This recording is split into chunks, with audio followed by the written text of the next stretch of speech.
Assalamualaikum warahmatullahi wabarakatuh.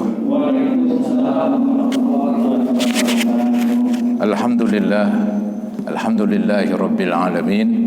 Wabihi nasta'in ala umuri dunya waddin.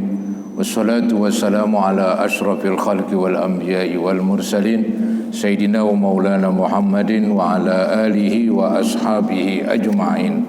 Amma ba'd.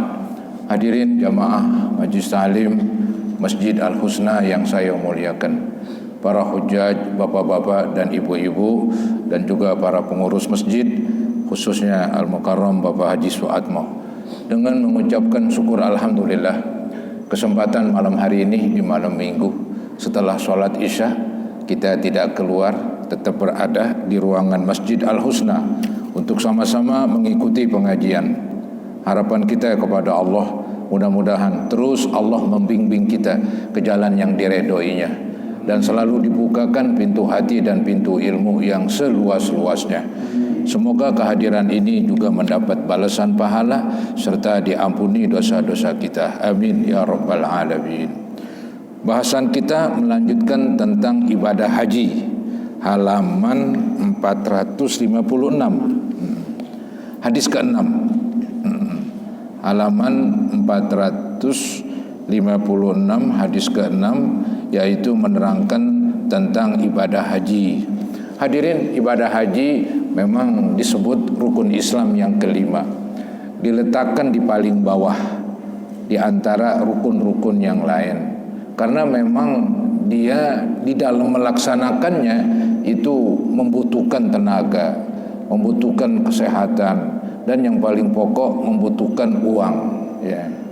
Berbeda seperti sholat.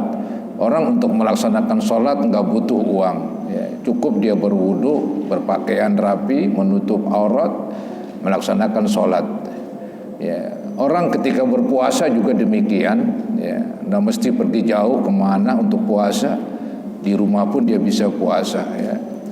Kemudian zakat, kalau zakat itu kan uang saja yang dikeluarkan, nggak butuh tenaga, ya. Zakat uang saja yang dikeluarkan, ya, tapi nggak butuh tenaga. Adapun haji gabungan antara tenaga dan harta, maka disebutlah dia rukun Islam yang kelima, ya. Nah, di sini di hadis nomor 6 diterangkan bahwa wanita itu yang paling bagus berjihad dibandingkan wanita itu yang paling bagus adalah berhaji dibandingkan dia berjihad atau berperang, ya. Memang berperang itu kan besar sekali balasan pahala yang didapat, ya. Dan berperang itu seandainya wafat, dia matinya mati mulia, mati syahid begitu. Nah, inilah yang membuat Aisyah ingin, ya, mendapatkan semacam izin untuk ikut berperang. Tapi Nabi bilang perangnya kamu adalah berhaji. Wa an Aisyah radhiyallahu anha, hadis dari Aisyah, qalat, berkata Aisyah, qultu, saya berkata, ya Rasulullah, naral jihada afdalal amali, afala nujahid? Faqala la kunna afdalul jihadi hajjun mabrur, rawahul Bukhari. Artinya Aisyah radhiyallahu anha berkata, aku berkata, artinya Aisyah berkata, ini menceritakan tentang beliau sendiri. Jadi waktu itu dia berbicara kepada Nabi. Isi pembicaraannya adalah sebagai berikut, wahai Rasulullah, menurut kami jihad adalah amal yang paling utama. Karena memang di dalam hadis-hadis, di dalam ayat-ayat Quran, itu jihad mendapat kedudukan paling tinggi. Maka Aisyah bertanya itu, ya, ini jihad adalah merupakan amal yang paling utama. Tidakkah kami, yaitu kaum wanita, berjihad? Apakah kami juga perlu angkat senjata, wahai Nabi? Karena begitu besar, ya, pahala dan kemuliaan bagi orang-orang yang berperang. Beliau bersabda, Nabi menjawab pertanyaan tersebut, kalian memiliki jihad yang paling utama, tapi bukan berperang. yaitu haji yang mabrur. Haji yang mabrur. Bahkan boleh juga kita katakan haji itu juga termasuk miniatur berperang, berjihad. Walaupun bagi laki-laki, kalau berperang meninggalkan rumah, ini kan berhaji juga demikian. Berperang butuh tenaga, haji butuh tenaga, berperang butuh dana, haji juga butuh dana. Dalam berperang banyak yang korban, haji pun banyak yang korban, ya. Jadi ini haji bolehlah kita katakan berperang tanpa senjata. Dan lebih khusus lagi bagi wanita, itulah jihad mereka, yaitu haji mabrur. Jadi mereka nggak usah ikut perang begitu. Kalau memang ada peperangan, cukup melaksanakan ibadah haji, maka mereka sudah mendapatkan pahala sama dengan pahala berperang. Hadis riwayat Bukhari. Pelajaran-pelajaran hadis, haji disebut sebagai jihad untuk membuktikan besarnya pahala dan keutamaan haji. Ya, pahalanya besar, menghapuskan dosa, ya. Keutamaannya juga besar, ya. Kemudian di nomor 2, haji lebih utama dibandingkan jihad, manakala jihad belum menjadi fardu ain bagi setiap orang. Jadi di sini dikatakan haji lebih utama daripada berperang, manakala berperang belum membutuhkan setiap orang, belum hukumnya fardu ain. Itu berperang bisa hukumnya fardu ain, setiap orang mesti berperang, ya. Nah itu kapan? Ketika musuh sudah masuk ke negara kita, musuh sudah menguasai wilayah kita, maka mau nggak mau semuanya harus angkat senjata, tak terkecuali begitu. Nah di situ bukan haji yang utama, bukan haji yang utama, malah yang berperang itu yang utama. Ini haji jadi utama ketika suasananya belum membutuhkan orang banyak untuk berperang. Tapi ketika membutuhkan semua orang, maka haji tetap nomor 2, berperang nomor 1. Nih saya ulangin, haji lebih utama dibandingkan jihad, manakala jihad belum menjadi fardu ain bagi setiap orang. Akan tetapi ketika negara Islam diserang musuh, jadi musuh sudah masuk, ya, ke wilayah dan harus melibatkan semua warga, maka jihad tentu lebih utama dibandingkan haji. Jangan mengatakan saya nggak ikut berperang karena ada ibadah lebih hebat daripada berperang, yaitu haji. Itu nggak diterima dalihnya, sama aja dia kabur dari peperangan. Karena suasananya memang butuh perang di sini, butuh setiap orang. Ya, maka di sini bukan haji yang utama. Ya. Jadi saudara-saudara, haji jadi utama khususnya bagi wanita manakala keadaannya normal. Tapi manakala keadaannya genting, setiap manusia mesti angkat senjata atau membantu pasukan, maka perempuan pun mesti berjihad, ya. Walaupun bisa aja perempuan gak mesti angkat senjata, tapi di bagian pasukan pengobatan misalnya, palang merah, ya. Itu kan berperang juga namanya, berperang juga. Yang penting saudara-saudara, dari hadis ini diambil kesimpulan haji itu, haji yang mabrur sudah tentu adalah ibadah yang besar pahalanya, ya. Hampir menyamai pahala berperang. Nomor 7 hadisnya, hadis nomor 7, wa anna Rasulullah sallallahu alaihi wasallam qala ma min yaumin aktsara min ayyatiqallahu fihi abdan minan nari min yaumi Arafah, rawahu Muslim. Artinya Aisyah radhiyallahu anha menceritakan bahwa Rasulullah sallallahu alaihi wasallam bersabda, tiada hari di mana Allah memerdekakan hambanya dari api neraka melebihi hari Arafah. Ini untuk menonjolkan begitu hebat hari Arafah. Jadi di hari Arafah Allah memerdekakan hamba-hambanya yang berada di Arafah. Allah merdekakan dari siksa neraka, Allah merdekakan dari neraka dengan cara diampunin semua dosa-dosanya. Itu hari Arafah, hari Allah membanggakan ya kepada malaikat-malaikatnya. Allah berfirman, wahai malaikat, lihat mereka di Arafah, datang dari jauh ya untuk melaksanakan ibadah haji dan berwukuf di Arafah dalam keadaan rambut kusut, mungkin tubuh ya berkeringat, pakaian berdebu. Mereka datang dari jauh. Ketahuilah, hari ini saya ampunin mereka semua. Waduh, hebat sekali itu hari Arafah. Konon diceritakan iblis menangis dia. Kenapa menangis? Capek dia. Dulu dia menggoda orang, tapi ketika dia pergi haji, Allah ampunin dosanya. Kecewa tuh iblis ya. Untuk menggambarkan tuh hari Arafah, hari paling hebat. Sampai-sampai ada hadis, nggak boleh kita menyangka, wah saya nggak diampunin dosa saya nggak diampunin dosa saya. Nggak boleh menyangka begitu. Malah justru dia dosa malah kalau begitu. Yakinlah Allah akan ampunin dosa-dosa kita ketika kita berada di Arafah. Ini hebat sekali hari Arafah ya. Maka dibilang tuh hari Arafah adalah hari paling besar dan hari besar umat Islam, hari besar Nabi Muhammad SAW. Yang nggak pergi haji itu dia berpuasa 1 hari saja, pahalanya 2 tahun. 1 tahun mendapatkan pahala, 1 tahun menghapuskan dosa. Berbeda dengan hari Asyura 10 Muharram. Itu hari 10 Muharram adalah hari Nabi Musa. Beliau Allah selamatkan dari kejaran Fir'aun. Maka puasa 1 hari pahalanya hanya menghapuskan dosa saja 1 tahun.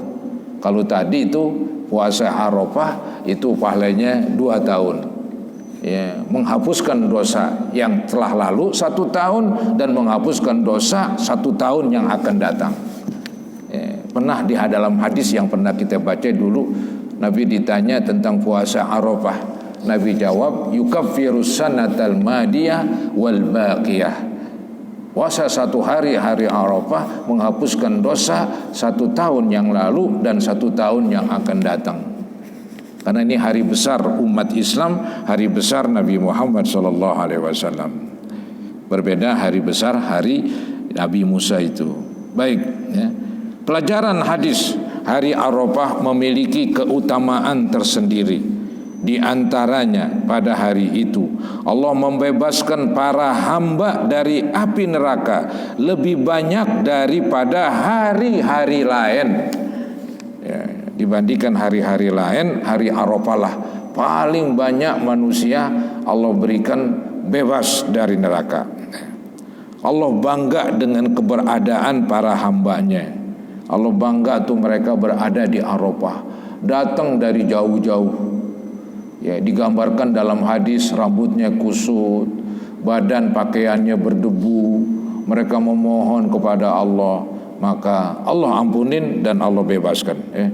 Maka Allah bangga dengan keberadaan para hambanya, lalu memberikan ampunan dan rahmat kepada mereka. Ada tuh di Arafah, ada disebut, ada gunung namanya Jabal Rahmah, kan begitu. Gunung pun mendapat rahmat, apalagi kita sebagai umat Islam, begitu kata ulama. Gunung aja dia mendapatkan panggilan Jabal Rahmah, gunung rahmat. Artinya Allah menurunkan rahmat dalam bentuk ampunannya. Apalagi manusia, apalagi ini manusia umat Islam datang dari jauh, pasti Allah berikan rahmat begitu. Ya, itu untuk menunjukkan hebatnya hari Arafah. Ya. Bukan main. Baik saudara-saudara, selanjutnya hadis nomor 8. Wa an Ibni Abbasin radhiyallahu anhuma anna an-nabiy sallallahu alaihi wasallam qala umratun fi ramadhana ta'dilu hajjatan aw hajjatan ma'i, muttafaqun alaih. Artinya Ibnu Abbas radhiyallahu anhuma berkata bahwa Nabi SAW bersabda, umroh pada bulan Ramadan sebanding dengan haji. Wah, maka tuh kalau umroh di bulan Ramadan banyak orang ya, penuh udah Masjidil Haram ya, lebih-lebih 10 terakhir ya, mungkin melebihi orang haji kali itu Itu kalau ibadah umroh di bulan Ramadan harganya pun mahalan. Ya, hotel-hotel waduh di booking semua. Lebih mahal kalau umroh di bulan di bulan Ramadan ini ya. Karena memang ada hadis ini dia nih. Jadi mengatakan umroh pada bulan Ramadan sebanding dengan haji. Sebanding dengan haji atau sebanding dengan haji bersamaku, lebih hebat lagi. Ini kalimat atau ini ragu-ragu dari yang menceritakan, meriwayatkan. Dibilang saya lupa itu bahwa umroh di bulan Ramadan kata Nabi, apakah maksudnya sama dengan ibadah haji atau sama dengan ibadah haji plus bersama Nabi Muhammad SAW. Nampaknya itu yang terakhir itu. Kelebihan umrah di bulan Ramadan, kelebihannya sama dengan kita berhaji bersama Nabi Muhammad SAW di bulan Ramadan. Mungkin Anda pernah dengar ya, ada di YouTube begitu, seorang ustadz mengatakan ya, yang bikin umrah nggak boleh kalau belum haji. Begitu apa yang dibilang? Aneh itu ya, aneh itu. Mungkin dia berpendapat begini kali, umrah hukumnya sunat kali, padahal haji hukumnya wajib, umrah hukumnya wajib. Zaman sekarang karena mungkin lambat menunggu ya, orang kan khawatir umur, maka mereka bikin umrah dulu. Enggak apa-apa, bikin umrah dulu, haji belakangan begitu. Karena umrah kan ya daftar tahun ini ya bisa berangkat lah begitu. Itu di YouTube itu ada seorang ustadz, waduh keras sekali. Dibilang yang udah punya uang, tahu-tahu uang itu dibuat umroh, itu udah boleh katanya. Semestinya uang itu untuk daftar haji begitu, karena dia udah mampu begitu. Di dalam mazhab Syafi'i, orang misalnya mampu tahun ini, nggak wajib haji tahun ini, dia boleh tunda-tunda.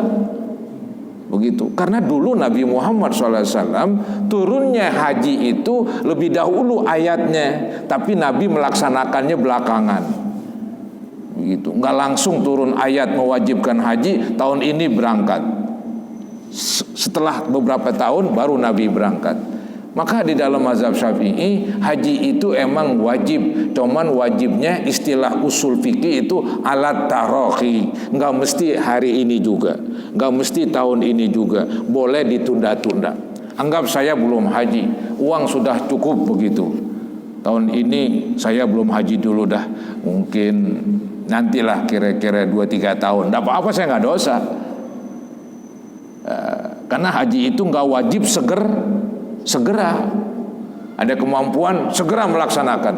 Nanti sekarang nggak bisa segera, coba aja pikirin, uang cukup tapi harus ngantri, mana mungkin segera, nggak ada segera. Tapi itu ustadz di YouTube galak sekali itu, bingung saya. Dibilang orang yang sudah punya uang, ya bisa untuk setor haji, dapat apa itu namanya ya, yang 25 juta itu, dapat nomor. Tapi uang itu dipakai untuk umroh, haram katanya, diwajib haji. Capek itu. Umroh wajib, haji wajib. Yang mana duluan silakan. Memang kalau kita bikin haji, umroh ya otomatis bisa kita laksanakan karena satu tempat. Tapi kalau kita bikin umroh, kita nggak bisa haji karena haji ada waktu tertentu. Tepatnya ini hari Arafah tanggal 9 Zulhijjah. Kalau bukan itu ya nggak bisa. Tapi banyak sih ustadz bantah itu. Ada tuh ustadz begitu. Nggak tahu saya dari mana ilmunya. Banyak kalau begitu, banyak orang Indonesia tuh dosa semua, bikin umroh padahal belum haji. Banyak yang begitu ya, karena mereka kan nunggu lama, mereka ingin segera begitu. Ada uang, udah umroh aja. Umroh itu disebut haji juga, tapi haji kecil. Kalau haji besar ya itu ibadah haji begitu. Dalam istilah agama begitu ya. Bukan berarti wukuf di Arafah hari Jumat itu haji akbar. Memang ada istilah begitu, tapi yang kuat istilah haji besar adalah ibadah haji. Haji kecil adalah umroh. Kan ada ayat wa atimmul hajja wal umrata lillah. Sempurnakanlah haji dan umroh karena Allah. Maka kata ahli hukum, umroh wajib, haji wajib. Umroh dilebih dahulukan dikerjakan, nampaknya nggak ada masalah. Yang penting dia udah nawaitu ingin pergi haji. Cuman kan harus nunggu sekian tahun. Ada yang 20 tahun baru dapat. Di Jakarta nih kalau nggak salah 20 tahun apa lebih tahu. Ya Allah, bukan main. Bukan main itu. Ya. Maka boleh juga nih, ya, yang ada uang 25 juta setor aja supaya dapat nomor. Berarti kan udah masuk daftar tunggu. Kalau belum pernah setor bagaimana dapat daftar tunggu? Memang udah 20 tahun, mungkin 50 tahun, mungkin jadi berpuluh-puluh tahun. Emang sebaiknya sih begitu, saya bilang. Ada uang 25 juta setor, ya, di bank. Nanti dibawa ke UAS ke inian, ke Departemen Agama itu yang di Jalan dekat Republikas itu. Cuman itu aja sih.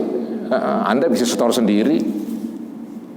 Anda bisa setor sendiri. Nanti untuk perjalanan bisa diatur. Mau berangkat melalui DKI, mau berangkat melalui ketua rombongan, ya bayar lagi tambahan paling. Bisa diatur. Baik saudara-saudara, yang penting ada ini hadis menceritakan ibadah umroh di bulan Ramadan sama dengan pahalanya beribadah haji bersama Nabi Muhammad SAW. Yang punya uang nggak ada salahnya mau bikin umroh di bulan Ramadan, ya. Emang bukan main. Di sana puasa juga. Hadis muttafaqun alaih. Pelajaran-pelajaran hadis umroh di bulan Ramadan memiliki keutamaan tersendiri. 2, berpuasa di bulan Ramadan bukanlah penghalang bagi seseorang untuk berkunjung ke tanah suci untuk melakukan umroh. Walaupun lagi berpuasa, mungkin pahalanya lebih besar lagi. Panas di sana kan, tapi dipertahan. Bisa. Nggak ada yang mati, malah yang kebanyakan makan mati. Nggak mati. Kalau juga panas begitu di sana, orang mati. Panasnya masih bisa ya dihadapi lah. Baik saudara-saudara, kita lanjutkan.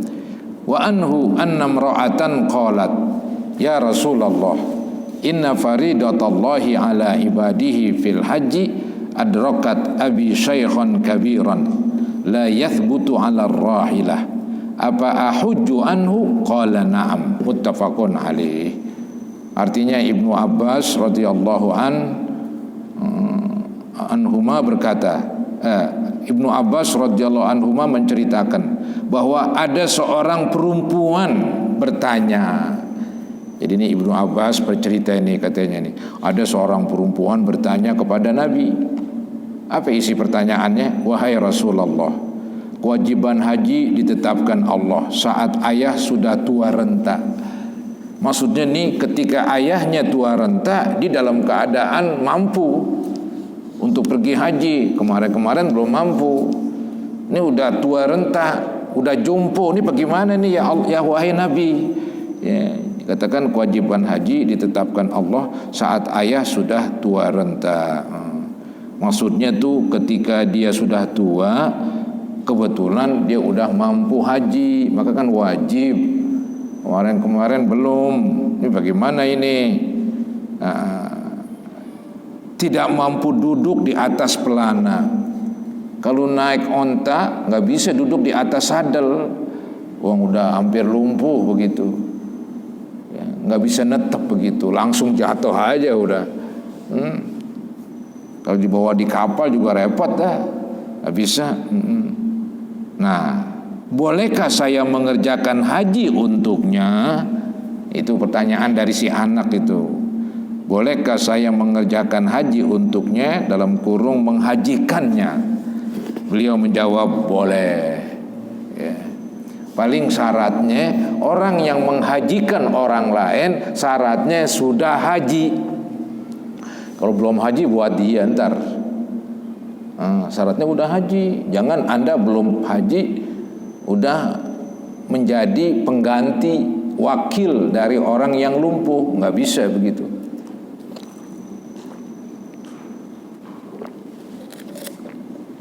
Jadi syaratnya mesti sudah haji.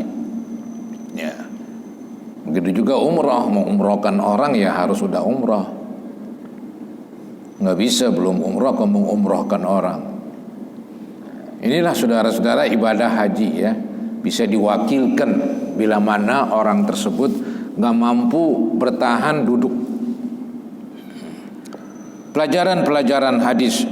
Satu, hadis ini mempertegas wajibnya haji. Ya.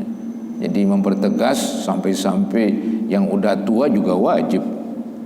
Jadi dipertegas. Bahkan jika tidak mampu melakukannya sendiri, perlu orang lain yang mewakilinya. Bisa diwakilkan. Ya. Jadi ada istilah badal haji. Itu badal haji bagi yang meninggal. Kalau ini orangnya masih hidup. Ya. Itu ada istilah lain disebut hajjul ma'dub begitu. Menghajikan orang yang lumpuh. Orangnya masih ada. Kalau badal haji itu mengerjakan haji buat yang telah meninggal. Begitu saudara-saudara. Nomor 2, pahala dan keutamaan mengerjakan sendiri ibadah haji jauh lebih besar daripada diwakilkan kepada orang lain. Ya itu normal lah, sesuai lah ya. Maka dari itu yang ada kemampuan segera daftar, jangan nunggu entar daftarnya. Nanti keluar nomornya udah jompo lagi karena terlambat banget daftarnya. Daftar dari masa muda ya, nunggu 20 tahun. Sekarang umurnya 40, 60 masih kagak, 70 masih kuat 70 masih kuat ya. Kalau ada umur, kalau nggak ada umur bisa mati muda kan begitu. Jadi saudara-saudara sebaiknya begitu ya. Yang belum haji daftar aja. Seandainya dia meninggal, maaf, itu uangnya nggak hilang, itu nanti diambil oleh ahli waris, dikembalikan. Kemudian dia udah terbukti betul-betul bahwa dia emang ingin haji. Buktinya udah daftar. Ya, ada hadis Nabi yang berbunyi begini, man kharaja hajan famata kutiba lahu ajrul haj ila yaumil qiyamah. Siapa-siapa yang keluar haji meninggal dunia, maka pahalanya terus mengalir sampai hari kiamat. Jadi keluar dia meninggal, ini hampir sama lah. Dia belum keluar memang, masih di rumah, cuman masih nunggu, belum keluar itu nomornya. Tahu-tahu keburu meninggal. Insya Allah nggak sia-siakan. Allah akan balas niatnya yang bagus ya. Jadi buktikan dong dengan setor itu. Kan kalau nggak salah minimal 25 apa supaya dapat nomor 25 aja. Kalau belum 25 belum bisa gitu. Itu tergantung pemerintah lah. Pemerintah mensyaratkan itu ya. Jadi boleh dapat nomor, syaratnya setor sampai 25 juta. Kalau masih 10 juta belum dapat nomor ya, 15 masih belum dapat nomor. Begitu saudara-saudara ya. Ya maklumlah zamannya sekarang orang sudah banyak, kemudian transportasi mudah. Dari seluruh dunia datang serentak musim haji. Aduh, maka dibatasin oleh pemerintah sana. Emang tempatnya nggak memungkinkan ya. Karena kan tadi saya bilang transportasinya mudah. Zaman dulu kan susah, kapal laut ya, pesawat pun masih terbatas ya. Jadi zaman sekarang waduh betul-betul longgar sekali. Ada duit bisa berangkat naik pesawat kan begitu. Jadi orang tuh banyak tuh yang melaksanakan ibadah haji, ingin sekali. Akhirnya ya karena terlalu banyak dikasih jatah. Indonesia jatahnya sekian, Malaysia jatahnya sekian. Ada yang bilang katanya di Malaysia anak baru lahir langsung didaftarin. Baru lahir daftarin. Tadi udah tua gitu dah, udah cukup sedang, baru keluar nomornya. Karena Malaysia kan jumlahnya sedikit, maka jatahnya sedikit. Indonesia kan jumlahnya itu banyak, dapat jatahnya lumayan. Baik, kita lanjutkan ya. Jadi hadis ini nomor 2, pahala dan keutamaan mengerjakan sendiri ibadah haji jauh lebih besar daripada diwakilkan kepada orang lain. Nomor 3, kita diperintahkan untuk berbuat baik kepada kedua orang tua. Ya, jadi orang tua belum haji, uangnya ada, ya kita yang melaksanakan, cuman kita ini belum haji, ya ini jadi kendala. Ya suruh orang lain, bisa suruh orang lain yang udah haji. Ya. Jadi kita diperintahkan untuk berbuat baik kepada kedua orang tua. Kita perhatikan semua kebutuhan mereka, baik yang berkaitan dengan urusan dunia maupun akhirat, seperti ibadah haji. Ya. Nomor 4, boleh melakukan haji untuk orang yang sudah meninggal dunia. Boleh saja, cuman syaratnya sudah pergi haji. Gitu. Kalau belum itu nggak bisa ya. Baik saudara-saudara. Nomor selanjutnya, nomor 10 Pak. Masih ada fotokopinya? Masih ada. Wa an Laqit bin Amirin radhiyallahu an annahu atan nabiyya sallallahu alaihi wasallam faqala inna abi shaykhun kabirun la yastati'ul hajja walal umrata walaz za'ana qala hujja an abika wa'tamir. Rawahu Abu Daud wa Tirmizi wa qala hadisun hasanun sahih. Artinya Laqit bin Amir radhiyallahu an menceritakan bahwa ia datang kepada Nabi sallallahu alaihi wasallam dan berkata, ayahku sudah lanjut usia, tidak mampu mengerjakan haji dan umroh, bahkan tidak mampu bepergian. Beliau bersabda, berhaji dan berumrohlah untuk ayahmu. Ya. Hadis riwayat Abu Daud dan Tirmizi. Tirmizi berkata hadis ini hasan sahih. Ini sama dengan hadis tadi. Ya. Jadi orang tua yang sudah lanjut usia, ya dihajikanlah karena dia belum haji. Artinya apa? Pelajaran-pelajaran hadis.